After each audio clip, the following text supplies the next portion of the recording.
কোন ইসমে আজম পড়ে হজরত ঈসা আলাইহিসসালাম মৃতদের জীবিত করতেন? ঈসা নবী একদিন একটি মৃত সিংহকে জীবিত করেছিলেন। তারপর সেই সিংহটি ঈসা আলাইহিসসালামের একজন সঙ্গীকে আক্রমণ করল।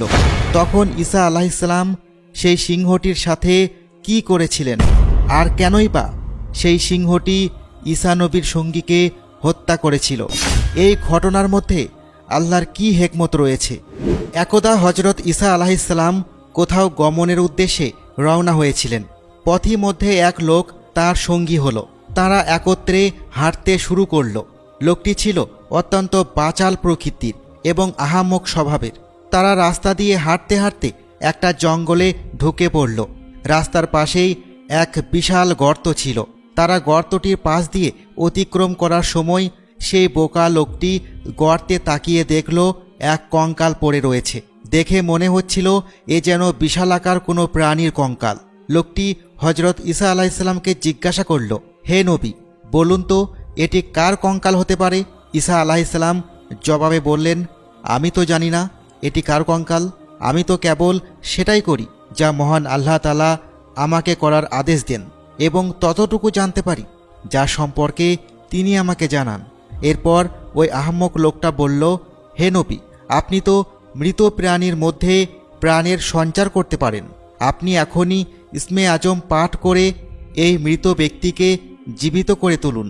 আমি এর আসল রূপ অবলোকন করতে চাই, আর সেটা আপনি না করলে আমাকে ইসমে আজম শিখিয়ে দিন।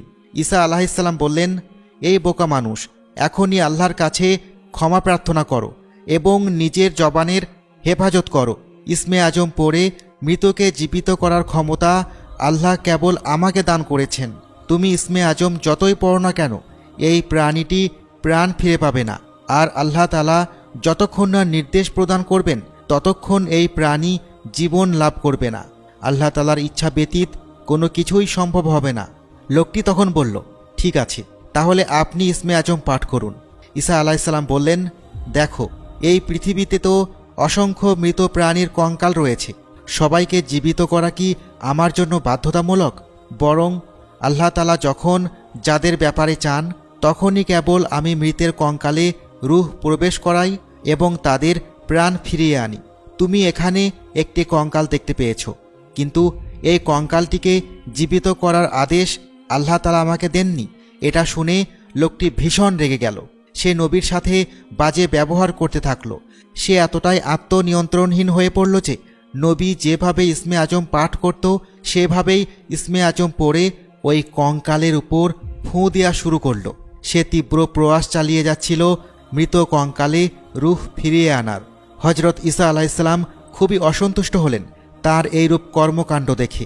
সে আল্লাহর কাছে দোয়া করলেন, হে আল্লাহ তাআলা, এই বোকা অবুঝ লোকের কর্মকাণ্ডের পেছনে কি তোমার কোনো হিকমত লুকিয়ে আছে? সঙ্গে সঙ্গে আল্লাহর পক্ষ হতে আওয়াজ আসলো, হে ঈসা রুহুল্লাহ, এখানে আশ্চর্য হওয়ার কি আছে? মূর্খ মানুষ মূর্খতার সন্ধান করে। দুর্ভাগ্যবান ব্যক্তি তার দুর্ভাগ্যকে নিজের কাছে নিজেই আহ্বান করে। অবশ্যই তার এই কর্মের পেছনে উদ্দেশ্য রয়েছে এবং তার আচরণের মাঝে তার পরিণতি লুকিয়ে রয়েছে। সুতরাং তুমি লোকটির কথা শুনে এই কঙ্কালের মাঝে প্রাণ সঞ্চার করে দাও। আমি তোমাকে আদেশ দিচ্ছি। হজরত ঈসা আলাইহিসসালাম আরও একবার লোকটিকে বোঝানোর চেষ্টা করলেন এবং বললেন, দেখো, তোমার এই আচরণ জেদ একদম ঠিক নয়। আল্লাহর হিকমত শুনে মনে হলো এই প্রাণীকে জীবন দান করা কল্যাণকর হবে না তোমার জন্য। কিন্তু লোকটি তার কথা বোঝারই চেষ্টা করল না। সে পূর্বের তুলনায় আরও খারাপ ব্যবহার শুরু করল।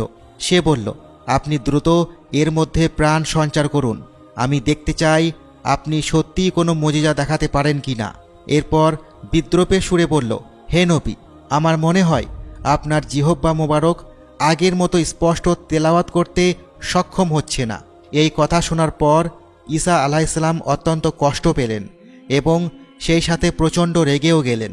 এরপর তিনি আর কিছু না বলেই জোরে জোরে ইসমে আজম পড়ে কঙ্কালে ফুঁ দিতে লাগল।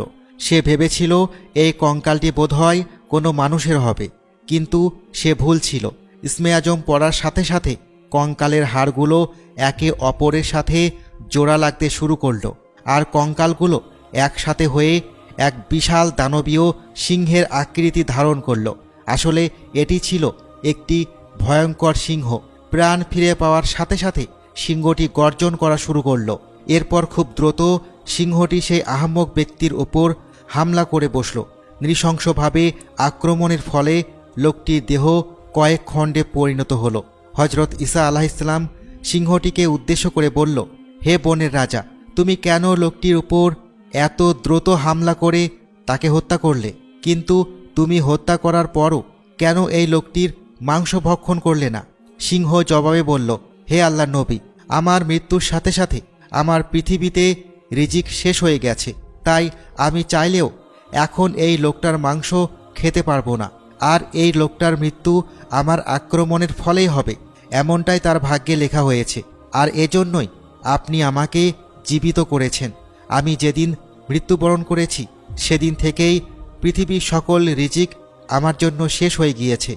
এরপর সিংহটি আবার আগের অবস্থায় ফিরে গেল। ওই গর্তে কঙ্কাল পড়ে রইল।